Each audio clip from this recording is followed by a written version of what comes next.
दोस्तों B success plus के YouTube channel में मैं वीरेश कुमार आप सभी का बहुत बहुत स्वागत करता हूं। दोस्तों बायोलॉजी के 30 क्वेश्चन की सीरीज में आज हम चौथे पार्ट को देखने वाले हैं। दोस्तों बहुत दिन से ये सीरीज रुकी हुई थी तो मैंने सोचा क्यों ना 30 क्वेश्चंस की सीरीज को कंटिन्यू किया जाए। तो दोस्तों आज ये चौथा पार्ट है। इससे पहले हम 3 पार्ट में 30 क्वेश्चन को कंप्लीट कर चुके हैं। तो जो भी व्यक्ति चैनल पर नए आए हैं तो डिस्क्रिप्शन में आपको लिंक दे दी गई है और वहाँ से जो बाकी के 3 पार्ट हैं तो प्लीज उन्हें देख लें। बहुत ही अच्छे अच्छे क्वेश्चंस को वहां पर कवर किया गया है। तो चलिए दोस्तों साइंस पर आपकी पकड़ कितनी है तो चलिए देखते हैं। 15 प्लस करके दिखाइए दोस्तों और कमेंट बॉक्स में अपना रिजल्ट अवश्य बताएं। चलिए दोस्तों वीडियो को अंत तक देखना, ठीक है। जितने भी क्वेश्चन है सभी अति महत्वपूर्ण हैं जो परीक्षा की दृष्टिकोण से बेहद जरूरी है, ठीक है दोस्तों। चलिए शुरू करते हैं। तो पहला प्रश्न है कि जीन कहाँ स्थित होते हैं। तो बताइए दोस्तों जीन कहाँ स्थित होते हैं। तो जीन से संबंधित दोस्तों पिछले जो पार्ट थे वहाँ पर भी बहुत सारे प्रश्न आए थे तो वहाँ पर भी हमने बातें की थी, गुणसूत्रों से रिलेटेड बातें की थी। तो बताइए दोस्तों तो जीन कहाँ स्थित होते हैं। तो शायद आपने आंसर लगा लिया होगा। तो इसका जो राइट आंसर है वह है गुणसूत्रों में। कहाँ पर? गुणसूत्रों में। और दोस्तों गुणसूत्रों की संख्या कितनी होती है? 46 या 23 जोड़े, ठीक है। तो ये सभी हम बातें कर चुके हैं पीछे। और माइटोकॉन्ड्रिया किसे कहते हैं? कोशिका का बिजली घर इसे कहा जाता है, ठीक है। तो ये सब बातें हम कर चुके हैं और यहाँ पर भी हम बातें करेंगे क्योंकि आपको तो पता है मेरी आदत कि ऑप्शन को हम कभी भी छोड़ते नहीं है। जो भी एक क्वेश्चन की जगह हम 2-3 क्वेश्चन वहाँ पर भी कवर करते हैं, ठीक है दोस्तों। तो चलिए दोस्तों दूसरे क्वेश्चन की ओर चलते हैं। तो निम्न में से कौन सा शर्करा का महत्वपूर्ण स्रोत है। तो बताइए कौन सा शर्करा का महत्वपूर्ण स्रोत है। तो तरबूज, चुकंदर, गन्ना, खजूर। तो बहुत ही आसान प्रश्न है ये, तो आपने आंसर लगा लिया होगा, ठीक है। तो इसका तो ज़्यादातर सभी आंसर सही बता देंगे। तो जो शर्करा का महत्वपूर्ण स्रोत है वह है गन्ना। क्या है? गन्ना, ठीक है। क्योंकि आपको पता होगा गन्ने से ही जो चीनी बनती है, गुड़ बनता है, ठीक है। तो शर्करा का महत्वपूर्ण स्रोत क्या है? इसमें गन्ना है, ठीक है। चलिए तीसरा प्रश्न देखते हैं। इन्फ्लुएंजा रोग होता है। तो बताइए इन्फ्लुएंजा रोग किससे होता है? विषाणु से, कवक से, शैवाल से या जीवाणु से। तो दोस्तों मैं यहाँ पर आपको सबसे पहले एक बात बता दूं कि हमारे चैनल पर साइंस ट्रिक की एक सीरीज चल रही है। वहाँ पर दोस्तों हमने मानव रोग से संबंधित, विषाणुओं से होने वाले रोग, कवक से होने वाले रोग, प्रोटोजोआ से होने वाले रोग और जीवाणुओं से होने वाले रोग सभी की अलग अलग एक बेहतरीन ट्रिक के माध्यम से वहाँ पर सभी रोगों को कंप्लीट किया है। तो प्लीज़ दोस्तों डिस्क्रिप्शन में आपको प्लेलिस्ट की लिंक मिल जाएगी। तो वहाँ से एक बार साइंस ट्रिक की प्लेलिस्ट को आप जरूर विजिट करें और देखें दोस्तों। बहुत ही आसान ट्रिक के साथ वहाँ पर हमने सभी रोगों को कंप्लीट किया है। तो यहाँ से आपका प्रश्न एक भी मतलब गलत नहीं होगा। एक बार आप जरूर देख लें क्योंकि रोग से संबंधित प्रश्न प्रत्येक एग्जाम में पूछा जाता है, ठीक है। तो बहुत ही इंपॉर्टेंट है, तो जरूर देखें दोस्तों। तो बताइए इन्फ्लुएंजा रोग होता है किससे। तो इन्फ्लुएंजा रोग होता है दोस्तों विषाणु से, वायरस से होने वाला रोग है। इसमें जो कॉमन कोल्ड वगैरह आता है इन्फ्लुएंजा रोग में, ठीक है। चलिए कवक से होने वाले रोग कौन से होते हैं पता है? बताइए। गंजापन, दांत, खाज, है ना। तो ये सब रोग हैं, ये सब हमने ट्रिक के माध्यम से देखे हैं, वहां पर आप देख लेना। जीवाणुओं से होने वाले रोग हमने सभी कंप्लीट किए हैं। ज़्यादातर सभी रोगों को वहां पर देखा गया है, ठीक है। चलिए चौथे क्वेश्चन की ओर चलते हैं। चौथा क्वेश्चन है मनुष्य में कुल कितनी हड्डियां होती हैं। तो बहुत आसान है ना, बहुत आसान है। तो बताइए कितनी होती हैं। तो सभी ने लगा लिया होगा इसका आंसर। तो इसका जो राइट आंसर है वह है 206। कितनी होती हैं? 206, ठीक है दोस्तों। चलिए आगे देखते हैं। पांचवा प्रश्न है कि स्वस्थ मनुष्य में प्रति मिनट हृदय स्पंदन होता है। तो बताइए जो हमारा हृदय है, हमारा दिल है, वह 1 मिनट में कितनी बार धड़कता है। कहने का मतलब ये है इस क्वेश्चन का। तो बताइए, शायद आप पढ़ते आ रहे हो बचपन से, तो इसका राइट आंसर आप आसानी से बता देंगे। तो बताइए क्या है इसका राइट आंसर। तो इसका राइट आंसर है 72 बार, ठीक है। कितनी बार? 72 बार। चलिए मनुष्य के शरीर में हृदय को एक बार धड़कने के लिए कितना समय लगता है। तो देखिए 1 मिनट में 72 बार धड़कता है और एक बार धड़कने के लिए कितना समय लगता है। तो आप कैलकुलेशन करेंगे तब भी निकाल सकते हैं, लेकिन आप डायरेक्ट याद रखना है आपको, ठीक है। तो 1 सेकंड तो होगा नहीं, 1 मिनट तो होगा ही नहीं, बताइए 1.5 सेकंड भी नहीं होगा। बताइए जब 1 सेकंड होता तो 60 बार धड़कता, 60 सेकंड होते हैं, 1 मिनट तो कैसे भी नहीं हो सकता, और ये देखिए 1.5 सेकंड भी नहीं हो सकता, तो कितना है इसका राइट आंसर 0.8 सेकंड। ठीक है, तो ऑप्शन के थ्रू भी आप आसानी से आंसर निकाल सकते हैं। चलिए दोस्तों 7वें प्रश्न की ओर चलते हैं। तो 7वां क्वेश्चन है कि पित्त निम्न में से किसके द्वारा पैदा किया जाता है। तो बताइए जो हमारा बाइल जूस होता है, पित्त रस होता है, वह किसके द्वारा पैदा किया जाता है। लीवर के द्वारा, यकृत के द्वारा, अमाशय के द्वारा, अग्नाशय के द्वारा या ग्रहणी के द्वारा। तो बताइए दोस्तों जब हम दोस्तों बायोलॉजी की सीरीज को स्टार्ट करेंगे तो वहाँ पर दोस्तों हम डाइजेशन सिस्टम पढ़ेंगे, वहाँ पर इन सभी जो हमारे ये पार्ट हैं इन सभी के बारे में डिटेल में चर्चा करेंगे। वहाँ पर आपको पता चलेगा कि यकृत क्या क्या करता है, अमाशय का काम क्या होता है, अग्नाशय क्या होता है, ग्रहणी क्या होती है। ठीक है, तो अभी तो हम MCQ कर रहे हैं तो MCQ के हिसाब से ही हम देखेंगे। ठीक है, तो बताइए पित्तरस किसके द्वारा पैदा किया जाता है। तो पित्तरस निकाला जाता है यकृत के द्वारा, और यह संचित कहाँ होता है, इकट्ठा कहाँ होता है। तो गैल ब्लैडर में, पित्ताशय, किसमें, पित्ताशय में यह इकट्ठा होता है, उसे कहते हैं गल ब्लैडर। ठीक है, ठीक है ना दोस्तों। चलिए एक स्वस्थ मनुष्य का रक्तचाप होता है, तो ये भी शायद सभी को पता होगा, तो कितना होता है बताइए। स्वस्थ मनुष्य का रक्तचाप BP बोलते हैं ना, बताइए कितना होता है। तो इसका जो राइट आंसर है लगा लिया होगा सबने, तो क्या है 120/80। कितना होता है 120/80। जब BP लो हो जाता है तब हो जाता है 90/60, इसे क्या बोलते हैं हाइपोटेंशन। ठीक है, और जब हाई हो जाता है तो हो जाता है 140/60 हो जाता है, या 150/90 है ना, तो उसे बोलते हैं हाइपरटेंशन। ठीक है, तो दोनों को याद रखना, हाइपोटेंशन हाइपरटेंशन। चलिए 9वां प्रश्न देखते हैं कि रक्त में ग्लूकोज की मात्रा नियंत्रित रहता है। तो अब इसमें बताइए रक्त में जो ग्लूकोज है उसकी मात्रा को कौन नियंत्रित करता है, होना चाहिए यहाँ पर रहता है नहीं है, कौन नियंत्रित करता है। तो बताइए सोमेटोस्टेनिन के कारण, ग्लूकागॉन के कारण, गैस्ट्रिन के कारण, इंसुलिन के कारण। दोस्तों मैं आपको यहाँ बता दूँ ये चारों हार्मोन हैं। ठीक है, तो बताइए तो जो ग्लूकोज है उसकी मात्रा को नियंत्रित कौन करता है, तो वह करता है इंसुलिन। तो इंसुलिन के कारण ग्लूकोज की मात्रा नियंत्रित रहती है। ठीक है, क्योंकि आपको पता होगा, शायद पता हो कि ग्लूकोज की मात्रा बढ़ने से कौन सा रोग हो जाता है, तो डायबिटीज हो जाती है, मधुमेह रोग हो जाता है। ठीक है, तो याद रखना इस बात को। तो इंसुलिन इसे इसकी मात्रा को बनाए रखता है, नियंत्रित करता है ग्लूकोज की मात्रा को। ठीक है, चलिए 10वां प्रश्न है कि किस अभिक्रिया द्वारा पौधे में ऑक्सीजन बाहरी वातावरण से कोशिकाओं में पहुंचता है। तो बताइए कौन सी अभिक्रिया होती है जिसके द्वारा पौधों में जो ऑक्सीजन होता है वो बाहरी वातावरण से कोशिकाओं में पहुंचता है, पौधों की कोशिकाओं में पहुंचता है। बताइए कौन सी अभिक्रिया होती है। तो बहुत ही अच्छा प्रश्न है ये। तो बताइए क्या है इसका राइट आंसर, किण्वन, विसरण, दहन या प्रकाश संश्लेषण। तो आपने आंसर लगा लिया होगा, इसका राइट आंसर होगा प्रकाश संश्लेषण, जो कि बिल्कुल गलत है, क्योंकि मुझे पता है आधे से ज़्यादा स्टूडेंट्स ने यही आंसर लगाया होगा, क्योंकि अभी तक यही पढ़ा है कि पौधे खाना बनाते हैं किस विधि से, प्रकाश संश्लेषण विधि से, फोटोसिंथेसिस के द्वारा, है ना। लेकिन ये अभिक्रिया पूछी जा रही है मेरे दोस्त, यहाँ पर ऑक्सीजन जो बाहरी वातावरण से कोशिकाओं में पहुँचता है, पेड़ पौधों में, वह पहुँचता है विसरण विधि के द्वारा। ठीक है, यह अभिक्रिया होती है हमारी विसरण अभिक्रिया के द्वारा। ठीक है, तो इसे आप याद रखना, बहुत ही अच्छा प्रश्न है ये हमारा। चलिए आगे देखते हैं 11वां प्रश्न। तो निम्न में बैक्टीरिया से होने वाला या फैलने वाला रोग है। तो बताइए बैक्टीरिया से होने वाला रोग, जीवाणुओं से होने वाला रोग कौन सा है। तो फिर मैं आपको यहाँ पर याद दिला दूँ, आपको शायद आप भूल गए हो कि इसे सेट को करने के बाद में दोस्तों एक बार डिस्क्रिप्शन में आपको जो लिंक दी गई है साइंस ट्रिक की सीरीज की, एक बार विजिट जरूर करना। वहाँ पर जो ट्रिक्स दी गई हैं बहुत ही अच्छी अच्छी ट्रिक्स दी गई हैं, जो एक बार देखने पर ही आपके जो मानव रोग से संबंधित जो प्रश्न हैं वो आपके सही होने वाले हैं, और एक भी प्रश्न आप गलत नहीं करके आओगे, यकीन करना दोस्तों। ठीक है, तो बैक्टीरिया से होने वाला रोग बताइए इनमें से कौन सा है, चेचक, तपेदिक, मम्प्स, पीलिया। पीलिया नहीं है, या होगा इसमें। ठीक है, तो पीलिया। तो बताइए इसका राइट आंसर क्या है।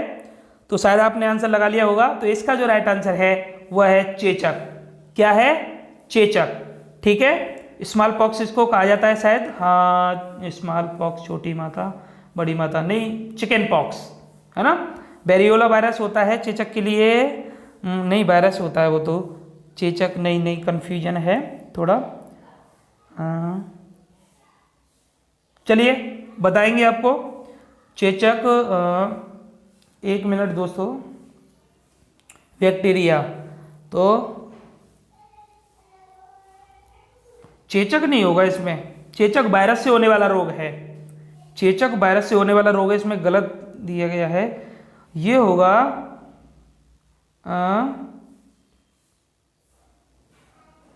इसमें मम्स, चेचक नहीं होगा इसमें।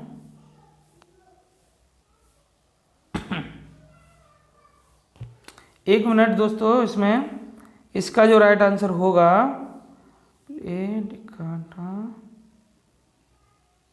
एक मिनट, इसका आंसर होगा दोस्तों तपेदिक। क्या होगा?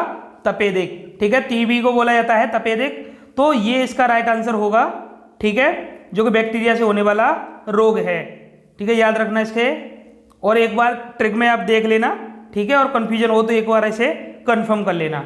चलिए 12वां प्रश्न देखते हैं कि किस वर्ग के पौधों में बीज बनते हैं परंतु बीज नग्न रूप में पौधे पर लगे रहते हैं। तो बताइए, जिम्नोस्पर्म, एंजियोस्पर्म, टेरिडोफाइट्स, ब्रायोफाइट्स। तो बताइए इसका राइट आंसर क्या है कि कौन से वर्ग के जो पौधे होते हैं इनमें बीज तो बनते हैं लेकिन बीज नग्न रूप में पौधे पर लगे रहते हैं। तो इसका जो राइट आंसर है वह है जिम्नोस्पर्म।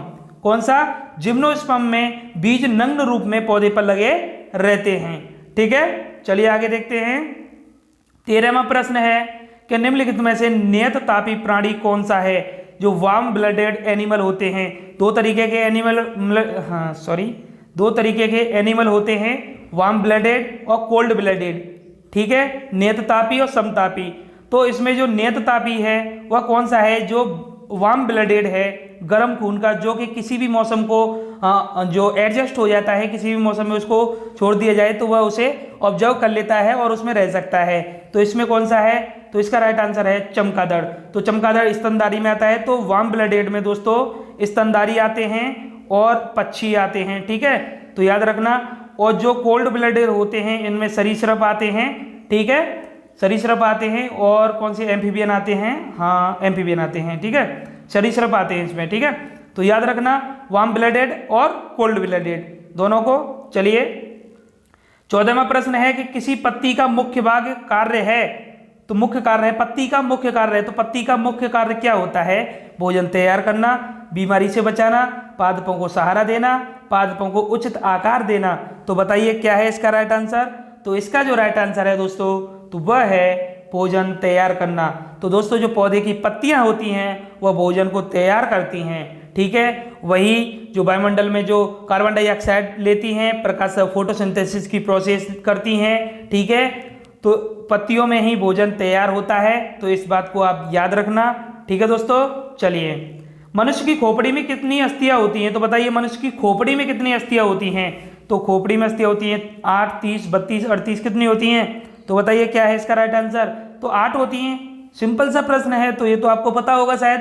ठीक है, तो कितनी अस्थियां होती हैं? 8 अस्थियां होती हैं। ठीक है, चलिए 16वां प्रश्न देखते हैं कि खाना बनाने के लिए हरे पौधे निम्न में से किसका प्रयोग करते हैं? तो कार्बन डाइऑक्साइड, सूर्य का प्रकाश, प्रकार नहीं है प्रकाश होगा। ठीक है, जल या उपरोक्त सभी। तो बताइए, तो कार्बन डाइऑक्साइड का भी प्रयोग करते हैं। सूर्य का प्रकाश तो अहम रोल पैदा करता है और जल के बिना तो खाना बनेगा नहीं। ठीक है, उपरोक्त तो सभी इसका राइट आंसर होगा। तो ठीक है दोस्तों, चलिए 17वां प्रश्न देखते हैं। जल्दी बहुत अच्छे प्रश्नों को कंप्लीट करने वाले हैं हम। ठीक है, तो हमारी इस सीरीज के साथ आप जुड़े रहिए, और जिन्होंने अभी तक चैनल को सब्सक्राइब नहीं किया है तो मेरे प्यारे भाई बहनों, तो चैनल को सब्सक्राइब कर लीजिए। ठीक है, बेल आइकन पे प्रेस कर लीजिए जिससे कि आपको समय से नोटिफिकेशन मिल सके। ठीक है, और इसी तरीके के बायोलॉजी की 30 क्वेश्चन की सीरीज में हम आपके लिए 30 क्वेश्चन लाते रहेंगे।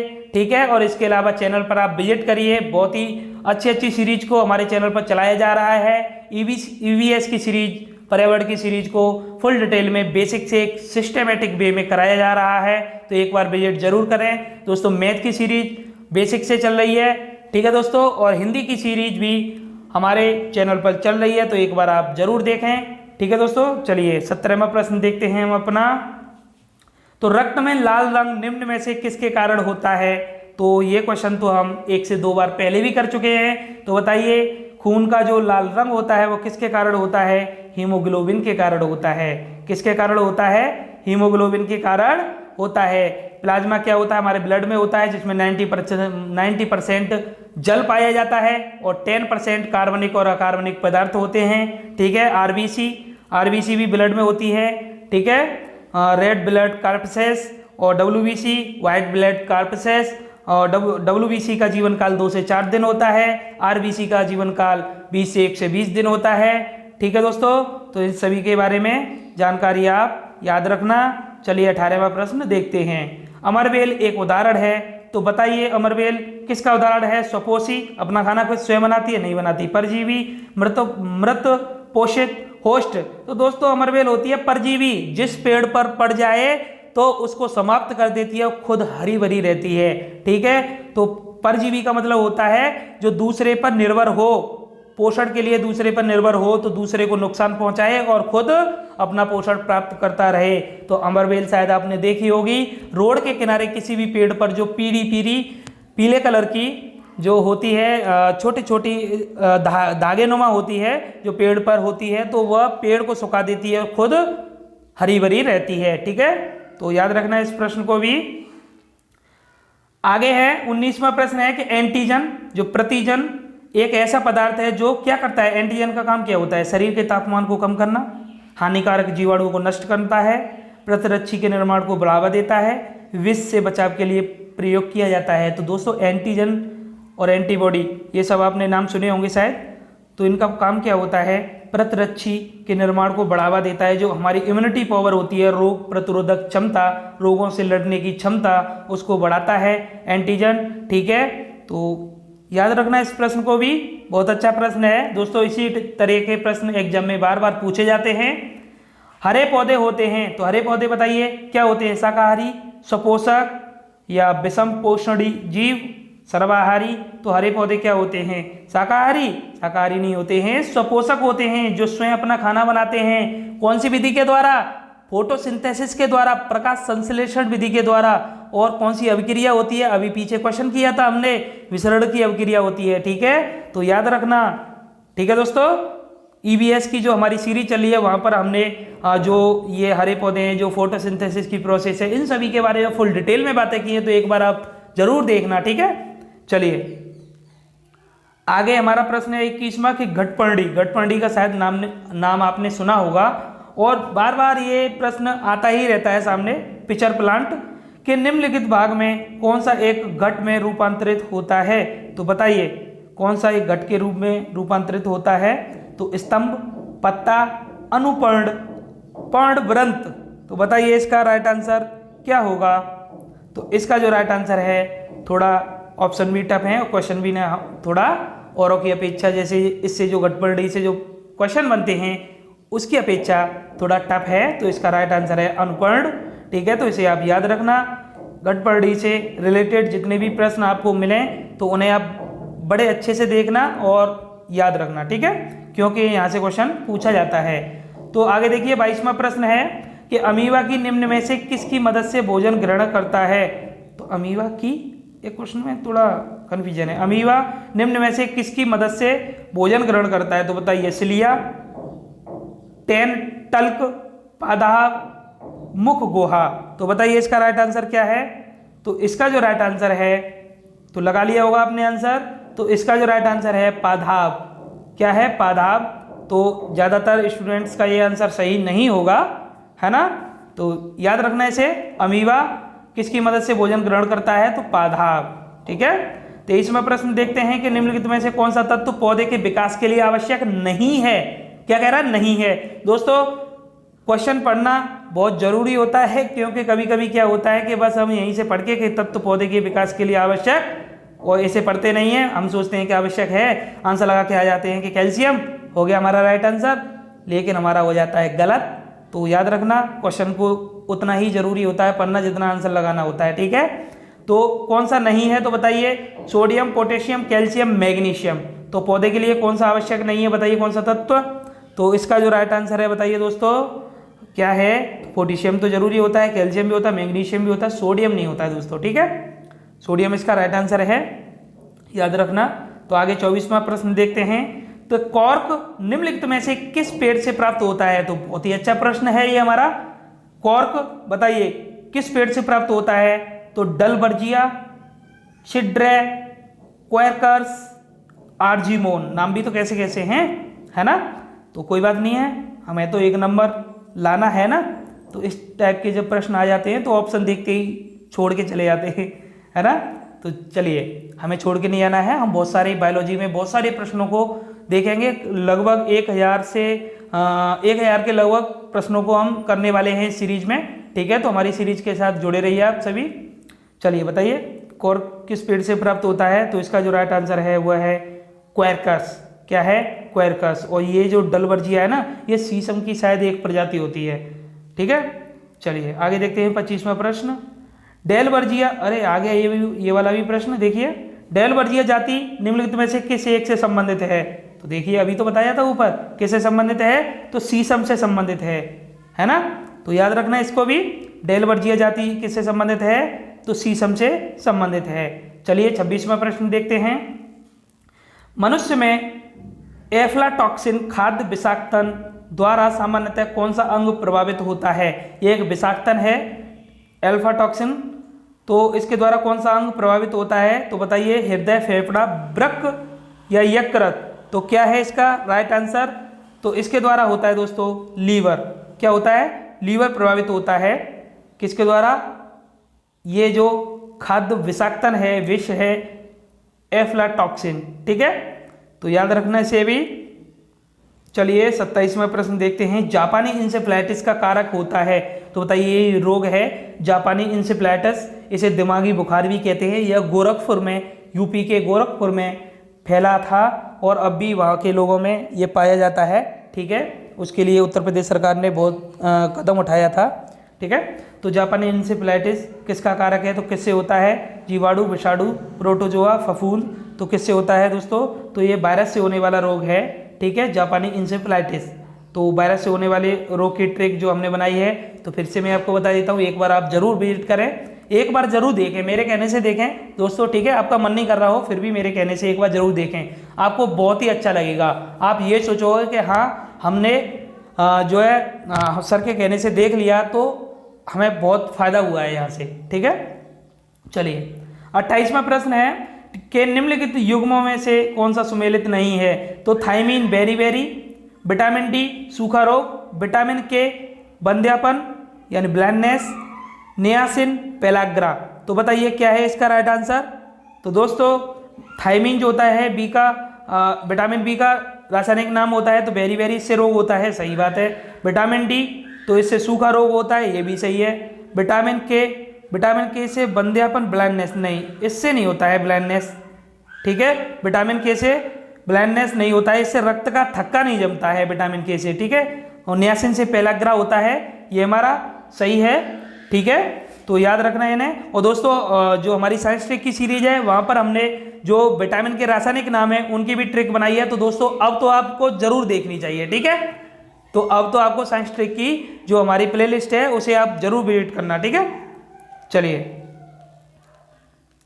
29वां प्रश्न है कि सूची ए और सूची बी के सुमेलित कीजिए तथा सूचियों के दिए गए कूट का प्रयोग करते हुए सही उत्तर चुनिए। सूची अ में वायु प्रदूषक और सूची बी में प्रभावित अंग दिए गए हैं। तो बताइए दोस्तों, सबसे पहले ईईजी, ईसीजी, ईओजी, ईएमजी। तो शायद आपने इनमें से दो के नाम तो सुने होंगे, ईईजी और ईसीजी, सुने हैं ना, ईईजी और ईसीजी। तो इन दोनों से ही आप आंसर लगा सकते हैं अगर आपको पता होंगे तो, ठीक है। तो शायद आपको पता हो ईसीजी, तो शायद आपको पता होगा ईसीजी इलेक्ट्रोकार्डियोग्राफ, ठीक है। तो उससे हृदय स्पंदन के लिए काम में आता है ये, तो हृदय से संबंधित हो गया। ईईजी होता है मस्तिष्क से संबंधित। तो देखिए ए का 3 हो गया, तो 3 4, तो देखिए 3 4 कहाँ है, तो 3 4 देखिए 3 4 ये रहा। आगे ऑप्शन देखते हैं, आगे ऑप्शन नहीं है, तो आंसर हो गया हमारा बी, ठीक है, 3 4। तो ईओजी देखिए, तो ईओजी है आंख से संबंधित और ईएमजी है मांसपेशियों से संबंधित, ठीक है दोस्तों। तो याद रखना, तो बी हो गया हमारा राइट आंसर। लास्ट क्वेश्चन है दोस्तों इस वीडियो का। तो देखिए, पीयूष ग्रंथि शरीर के किस भाग पर स्थित होती है? तो ये तो सभी आप बता देंगे। पीयूष ग्रंथि जो मास्टर ग्रंथि हम इसे कहते हैं, ठीक है, जो सभी हार्मोन्स को कंट्रोल करती है, सभी ग्लैंड्स को कंट्रोल करती है, तो ये मस्तिष्क के आधार में होती है। ठीक है दोस्तों, तो ये हो गया इसका राइट आंसर। तो प्लीज़ दोस्तों, जितने भी प्रश्न आपके सही हैं कमेंट बॉक्स में आप जरूर बताएं, ठीक है। और वीडियो आपको कैसी लगी तो प्लीज़ वीडियो को लाइक करें, तो लाइक तो बनता है ना दोस्तों। चैनल को सब्सक्राइब करें, बेल आइकन पे प्रेस करें, जिससे कि समय से आपको नोटिफिकेशन मिल सके। और दोस्तों, हमारे चैनल पर जो साइंस के डोज में फिजिक्स के 19 प्रैक्टिस सेट अभी तक करा दिए हैं हमने, तो वहाँ पर आप देख सकते हैं। जिनको भी फिजिक्स के प्रैक्टिस सेट लगाने हो तो देखिए हमारे चैनल पर, डिस्क्रिप्शन में आपको लिंक मिल जाएगी। ठीक है दोस्तों, तो थैंक्स फॉर वॉचिंग, धन्यवाद, जय हिंद, जय भारत।